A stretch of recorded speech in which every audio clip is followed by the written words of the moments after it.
Hola amigos de Epicentro, amigos epicéntricos. Gracias por estar nuevamente con nosotros. Hoy en este segmento para entender vamos a hablar de un tema muy importante, vital para la geopolítica, para el momento político que vive el mundo, pero que es difícil de entender y lo vamos a hacer con alguien que sabe mucho, es el internacionalista Alan Cathy. Está en Ecuador con un fondo de playa muy lindo. Alan, gracias por estar hoy aquí en Epicentro. Muchas gracias, qué gusto. Saludos a todos tus oyentes y videntes. Muy bien, pues Alan, empecemos por lo básico. Rusia quiere invadir Ucrania, eso es lo que está en juego. Lo que está en juego es que Rusia se quiere quedar con el control de Ucrania y eso primero puede pasar y segundo, ¿qué efectos va a tener? Eso es como describa el universo en tres frases, pero para ubicarnos, ¿qué es lo que está pasando? Rusia y el presidente Putin tienen una vocación histórica imperial.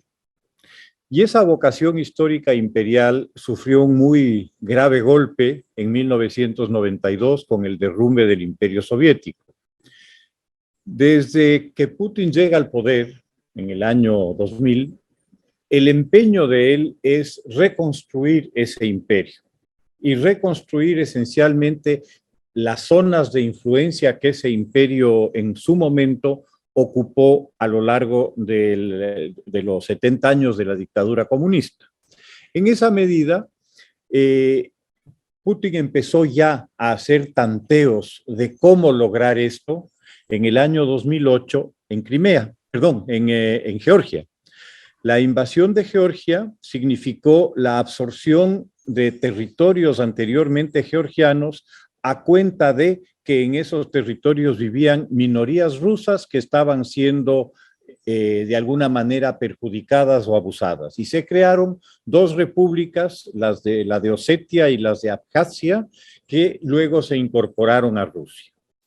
Se repitió el mismo libreto en Crimea en el año 2015, 2014, y finalmente Crimea fue reabsorbida por Rusia a través de un proyecto idéntico al que se llevó a cabo en Georgia, ¿no? Y que no es un proyecto nuevo. O sea, esta metodología de la protección de las minorías a cuenta de cómo expandirse ya la practicó Hitler con bastante éxito en 1938, con ocasión del Anschluss de Austria y la desmembración de Checoslovaquia y la ocupación del país de los Sudetes. Es Ajá, decir, pero no, solo una pequeña interrupción. En ¿cómo no? Crimea hubo una consulta popular, aparentemente, que sacó el 90% de sí queremos ser rusos. ¿Eso fue manipulado o qué? ¿O sí fue así el Eh, resultado? a ver, las credenciales, digamos, democráticas del presidente Putin no son las mejores. Así que quedémonos ahí.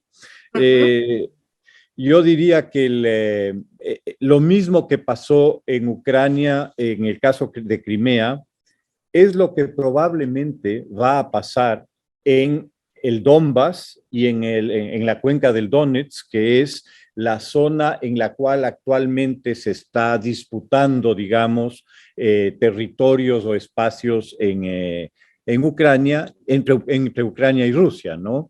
Y esta, llamémosle, readquisición del Donetsk por parte de Rusia es una vieja ambición de Putin. Esta fue la zona industrial más importante de la Unión Soviética hasta 1992. Y es una zona que se repobló con migrantes rusos luego de la hecatombe del año 34, en la que Stalin, a través de su política agraria, provoca una hambruna espantosa en Ucrania en la que mueren, según unos 8, según otros 11 millones de personas. Y son vaciados de estos territorios y repoblados con gente de origen ruso. Entonces resulta un poco chocante, ¿no? Que hoy día, a cuenta de un crimen pasado, se pretenda nuevamente perjudicar a Ucrania ocupando estas regiones. Ajá. Ahora, ¿por qué es tan importante, aparte de la historia, de la aspiración imperial, por qué es tan importante Ucrania? Tiene que ver con que ahí pasa el gasoducto, pasan varios gasoductos, entiendo, y esos gasoductos, por ahí llega gas para Europa y llega gas además de los países árabes. No sé cómo funciona, pero ¿por qué es la importancia del gasoducto de Ucrania y por qué eso valoriza tanto la zona? Efectivamente, Europa tiene una dependencia muy grave en el plano energético de combustibles rusos, principalmente del gas. Y ese gas pasa a través de Ucrania, pero también a través de Bielorrusia. Ah, que es el otro que está en crisis. Que es un estrecho aliado de Putin, ¿no? Ah, Muy estrecho. Pero además de esto, acaba de terminarse la construcción de un gasoducto que pasa por debajo del mar en el Báltico y que va directamente a Alemania, con lo cual el gasoducto o los gasoductos ucranianos podrían ser utilizados como una herramienta para estrangular a Ucrania, porque Ucrania vive en buena medida por los recursos que se originan por el cobro del derecho del gas ruso a través de Ucrania hacia Europa. Ucrania cobra una tarifa por eso y esa tarifa es parte importante de sus ingresos de divisas. Igualmente, dentro del acuerdo que firmó con Rusia para la construcción de esos gasoductos hace bastantes años, está que el precio del gas que Ucrania recibe de Rusia tiene un precio especial. Estos dos factores con el gasoducto Nord Stream, que es el que pasa por el Báltico, podrían desaparecer y se convertirían de hecho en una muy poderosa arma de Putin y de Rusia para presionar a Ucrania a que actúe de una u otra manera, cosa que creo es lo que va a suceder. Es decir, no veo a Rusia invadiendo Ucrania militarmente. El build-up, esta concentración de fuerzas que estamos mirando ahora, según Ucrania, del orden de 120,000 hombres, y según la inteligencia norteamericana, que podría llegar a 175,000 para enero, obviamente lo que es una demostración de fuerza. Es una demostración a la OTAN, a Estados Unidos, a Europa, de que este es mi patio y aquí no se mete. Es una expresión de fuerza, pero no creo que Putin arriesgue unas sanciones y unos problemas muy grandes con Estados Unidos y con Europa por una invasión militar, cuando tiene otras alternativas. Tiene la alternativa de estrangular al gobierno ucraniano a través de la economía, con lo cual podría provocar un cambio de gobierno y obtener lo que ya tenía antes, un gobierno títere que juegue su juego, que es exactamente lo que sucede con Lukashenko. Mi criterio es que Putin va a jugar esa carta, no va a jugar la carta de la invasión militar. Tal vez provoque algún intento de balcanización de Ucrania a través de apoyar a las repúblicas separatistas del Donetsk, como ya lo hizo en Crimea y como ya lo hizo en Georgia, o sea, y este es un método probado, y arrebatar esos territorios sin que directamente intervengan las tropas rusas, por más que tengo la certeza de que entre los grupos separatistas del Donetsk hay fuerzas militares rusas disfrazadas. Ajá. Esto ya se lo vio Caos. en el año 2014 o un poquito después de esto, cuando se produjo el derribo de este avión Airlines, que fue derribado justamente en esta zona por un misil ruso, demostrado más allá de cualquier duda, por un misil ruso lanzado equivocadamente, aparentemente por una de estas milicias. Claro. ¿Cómo juega esto la posibilidad de que Ucrania, en esto la posibilidad de que Ucrania entre a la OTAN? ¿De quién depende que Ucrania entre a la OTAN? Porque todo lo que vemos es Putin diciendo, no, no metan a Ucrania a la OTAN, esa es mi línea roja, digamos. ¿Quién decide? ¿Lo decide el gobierno ucraniano ese o lo decide la OTAN, simplemente anexa a Ucrania, a Kiev, digamos, al tratado? Claro, esta sería una decisión política de la Unión Europea y Estados Unidos a través de su brazo militar, que es la OTAN. Ellos son los únicos que podrían proponerle al gobierno ucraniano su integración a la OTAN y el gobierno ucraniano aceptar esa integración. En las actuales circunstancias y en los actuales momentos, eso no va a suceder. Es decir, no creo que la OTAN se vaya a comprar un conflicto mucho más serio con Rusia ante una situación que no se dio hace 5 años cuando pasó lo de Crimea y que habría sido el momento lógico para que suceda. Yo no creo que ahora eso vaya a suceder. Ahora, las amenazas de sanciones económicas a Rusia. La Unión Europea tiene sancionada a Rusia por múltiples razones, entre otras por el conflicto con Bielorrusia. Estados Unidos le ha dicho, bueno, usted se mete en Ucrania y yo lo sanciono, le hago la vida a cuadritos económicamente. Pero eso realmente es disuasivo para Putin. A ver, cuando empezaron a aplicárseles sanciones a Putin con ocasión de la situación de Crimea, Putin buscó otras alternativas para obtener los recursos económicos que necesita. No nos olvidemos que Rusia económicamente es un país bastante atrasado.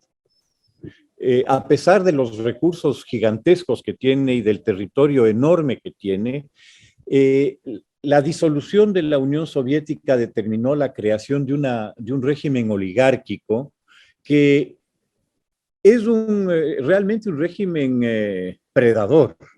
Y es un régimen en el cual la economía está concentrada en un grupo muy pequeño de exfuncionarios del régimen comunista que se apropiaron de cualquier manera de las grandes empresas del Estado anterior, del Estado socialista, ¿no? Ellos se apoderaron de esas empresas y son suyas para su uso, y lo único que les interesa a ellos es su rendimiento económico, no les interesa mayormente el país. En esa medida, la economía rusa se quedó muy atrasada. De hecho, el tamaño de la economía rusa es inferior al de Italia, por ejemplo. A pesar de la enorme diferencia territorial de recursos, de población, a pesar de eso, ¿no? Entonces, la economía rusa es una economía además primitiva. ¿En cuanto a qué? Depende en un altísimo grado de sus exportaciones de materia prima, particularmente de los energéticos. Rusia vive de venderle gas a Europa y de vender petróleo en el mercado petrolero mundial, llegando a representar esto alrededor del 40% del total de sus exportaciones. Entonces, lo que Rusia hizo fue buscar otros compradores, y en un mercado mundial donde hay una demanda creciente por energía, eso no fue difícil. De hecho, trasladó buena parte de su venta de gas a China, y con eso, básicamente, su problema económico quedó en suspenso. Otro tipo de sanciones que se podrían aplicar, sobre todo a través del tema financiero, cortarle acceso a los circuitos financieros, podría ser un daño grave a su economía, podría afectarle seriamente a su economía. Pero yo pienso que Putin utiliza el tema del conflicto con Ucrania, que es también el conflicto con el oeste, o sea, en cierta manera, Ucrania es el escaparate en el cual se está dando este enfrentamiento para consumo interno. Es decir, siempre, a nosotros acá en Latinoamérica nos consta, ha sido muy conveniente el tener alguna posibilidad de un conflicto externo real o imaginario para unificar el país alrededor de la figura del líder. Pienso que Putin juega mucho a ese juego. No nos olvidemos que él ha adoptado una política de un nacionalismo eslavo extremo. Él es el portaestandarte del eslavismo hoy día. Él es, en cierta manera, el gurú del mundo eslavo, y es muy respetado en ese mundo porque ese mundo tiene todavía esa visión semi-religiosa, nacionalista, esa visión que un poco nos retrotrae al mundo de 1914, ¿no? Cuando De empezó hecho, la Primera Guerra Mundial. sí, de hecho Putin se ha constituido en una suerte de nuevo zar. Él es la reencarnación de las tradiciones rusas, su acercamiento con la Iglesia Ortodoxa rusa también es muy interesante. Alrededor de él y detrás de él está esa noción que ha sido histórica en Rusia de que Moscú es la tercera Roma y por lo tanto la sucesora de la civilización y defensora de la civilización cristiana.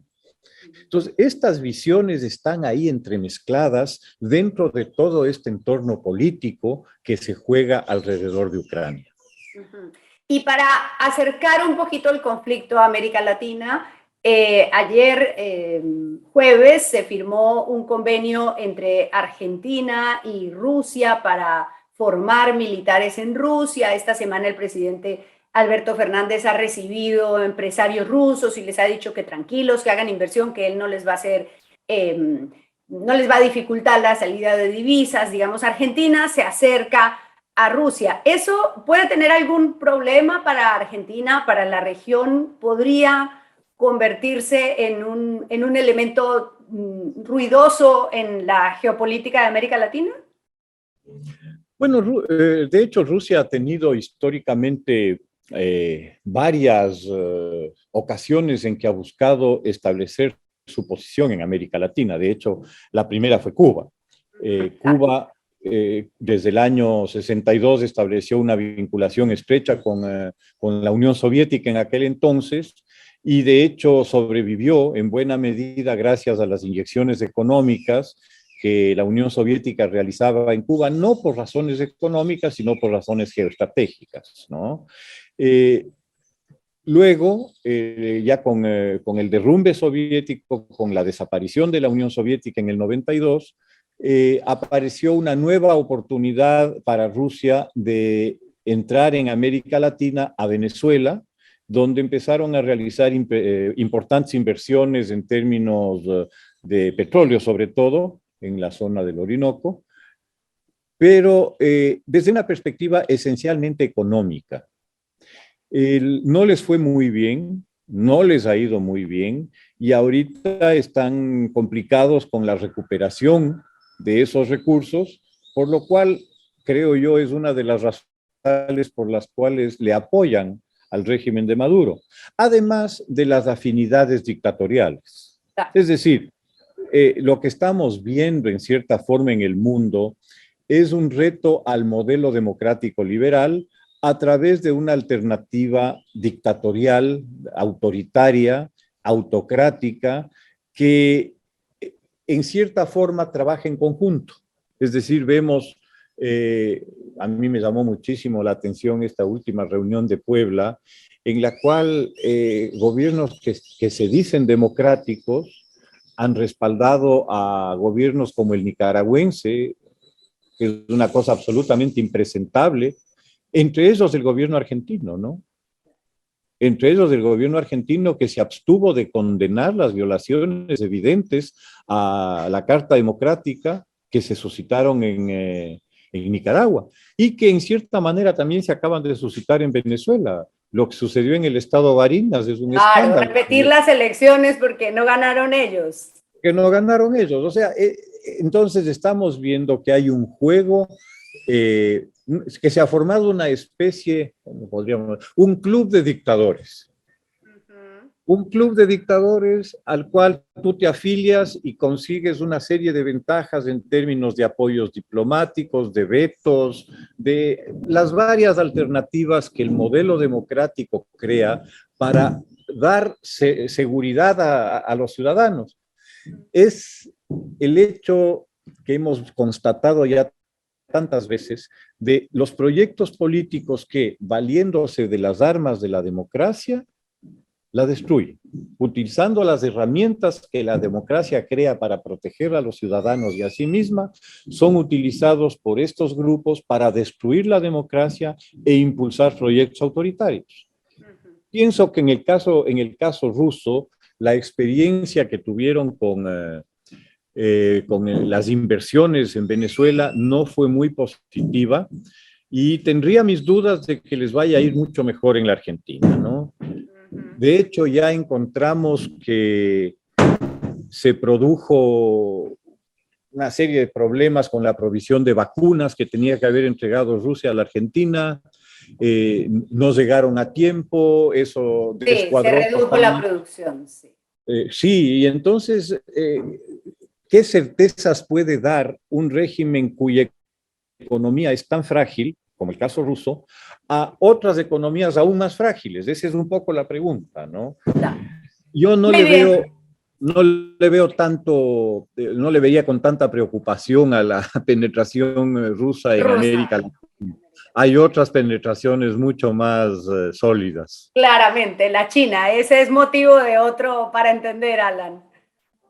Muchas gracias. Encantado. Muchas gracias por estar con nosotros y ayudarnos a entender esta difícil mapa del conflicto en Ucrania. Muchas gracias. Encantado. Y ustedes, gracias por acompañarnos.